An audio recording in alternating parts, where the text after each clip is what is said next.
Hi guys, welcome back to our channel Hope. Today I am going to be doing a video that I've been asked to do a couple of times and was actually thinking about doing myself a few weeks ago. So that is an insight into what it's like from a sibling's perspective when living with your sisters, I suppose, or your brothers, in my case my twin sister's eating disorder, which was anorexia.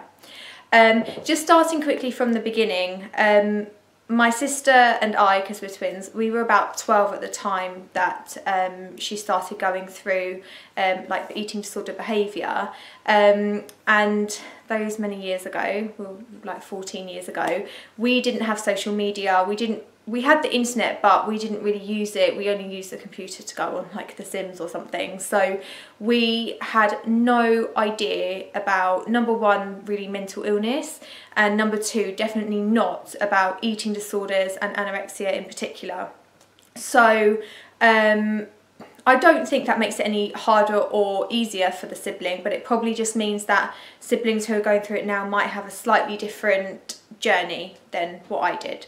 But nevertheless, it's always good, I think, to hear from other siblings and how they've coped and how it's affected them. Firstly, I think one of the big things when you're a sibling and your other sibling is suffering with any mental illness, actually, not just an eating disorder, you can feel very isolated and you can feel very pushed to the back, and I think that can cause resentment and things like that. I know it did in myself, not for long, not for the whole period of time, but at times I felt very resentful, not always of my sister as a person, but obviously because the illness took over the whole family. But a way that helped me get through that was thinking, hang on a minute, what if I was in her shoes? What if I was ill? And it's something that you absolutely can't help. You don't decide that you're going to be ill. It just unfortunately happens to you. So if you were the one suffering with the eating disorder, hopefully you would want your sibling to support you. Obviously, it's completely up to individual siblings. It depends what's going on in their own lives as well, as to how much input and support they have in their sibling's life. But that's something that helped me with the, I suppose, resentment and things, is to actually think, but what if that was me and Sam was supporting me? The other thing is I think you can feel like, as a sibling, that you've almost become like your sister's or brother's enemy in a way, and it might be something that just happens because you drift apart from your sibling or something like that, but your sibling who's suffering from the eating disorder generally has so many demons in their head as it is,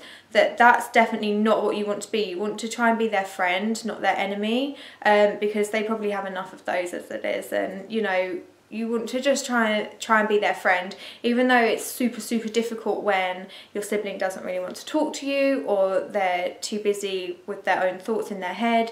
It's just something that I've learned over the years, actually. And me saying all these things, I didn't always know them at the time. So these are just things I've learned since Sam's come out of recovery and stuff. So I'm hoping that it will help you as like a carer or sibling, and also sufferers as well, to be able to understand what their sibling might be feeling.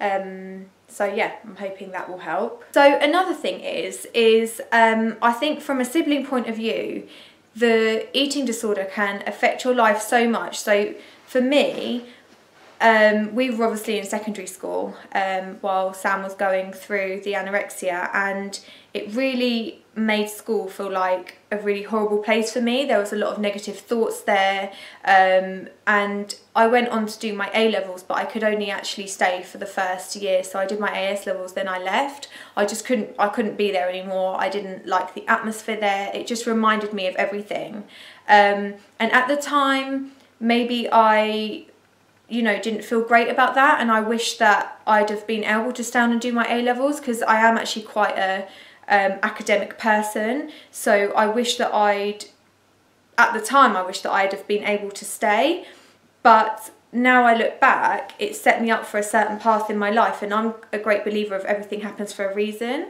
good or bad, and I feel like for me it's put me on a certain path, and I'm happy where that path led me. So it's, at the time, even though it's not great at the time and not what you want, you've kind of got to think at the time that's the best thing for you. So for me, it was the best thing for me to leave school, and it's led me in a good place. Okay, so sometimes the siblings, I think we've already established, can be kind of overlooked a little bit in the recovery process and throughout the mental illness and things like that.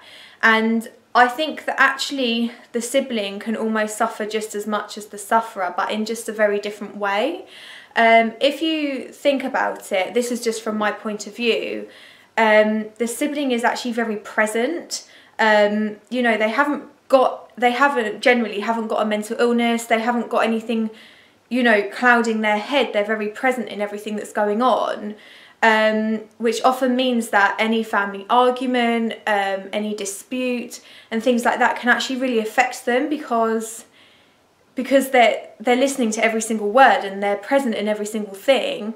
Whereas with the sufferer, obviously they're struggling in their own mind, and they might not actually always see the negativity it's causing to the family, well, straight away anyway. Whereas the sibling, they're there and they're seeing it, and you know, you feel quite helpless because there's nothing you can really do apart from try and make sure everyone's okay. So also the home environment, as I said earlier in the video, the sibling is very present generally, and it can mean that the home environment for them is very stressful.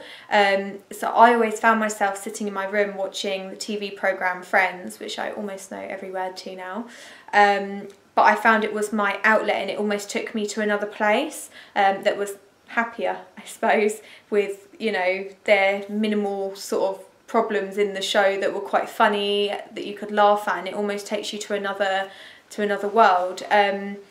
You know, I think you can't really sugarcoat it, because unfortunately living with someone with any mental illness is very, very difficult. And yeah, but I think it's important that everyone is open in communication with each other. No one hides anything from someone unless obviously it's going to harm them or something. And I think it's just really important to try and stay as positive as you can and know there's always hope. Another really big thing that I found as a sibling, really like how it really affected my life, was I lost a lot of friends through it as well. Sam and I were both in the same friendship groups at school, obviously because we were twins and the same age. However, I did have, you know, some of my own friends as well, and I found through no fault of their own, because to be honest, none of us knew about mental illness, you know, at that time anyway. I lost a lot of friends because either, you know, they wouldn't like the fact that I was so almost preoccupied with looking after Sam than I was at going out and Sam didn't go out either, obviously because she wasn't very well. So I used to stay at home with Sam, and that caused me to lose friends. And probably at the time I was a little bit confused, I suppose. Not really resentful, because I wouldn't have had it any other way, and it was my personal decision to stay at home with Sam. I could have gone out if I wanted to, but I didn't want to. It's just unfortunately one of those things that personally I found, and speaking to other people who have experienced similar things, they have actually found it as well. But I don't think it's something that you can be resentful towards the person suffering or towards your friends, because it's unfortunately everyone has things going on in their life, and it is the way life is sometimes. But that is another thing that I found. But as a sibling, I think it's difficult to find that fine line, because you think, hang on, what about my life, without sounding selfish, but unfortunately that's, you know, sometimes the way you have to be. But then at the same time you think, if that was me in their position, I'd love the support of my sibling, and almost it's the only person you can trust to tell you the truth. And sometimes someone with a mental illness, you know, they find it hard to trust people because they've got another voice in their head that's telling them, you know, something else. So they need people around them who they can trust and who they can listen to. And I made the decision to try and be that person for Sam. And, you know, it came with its consequences at the time. But as we've moved on, I wouldn't change it for the world. So all these things that I've discussed in this video are things that Sam and I have actually discussed together, and we talk very openly about, and it's quite interesting to get each other's feedback on certain situations, and how she saw something and how I saw something might have been very, very different to the exact same situation. I would encourage you as a sibling to find someone who you trust to talk to. I mean, that could even be a helpline. So for example, the charity SANE, they've got their SANEline that's open 7 days a week, 4:30 to 10:30 at night.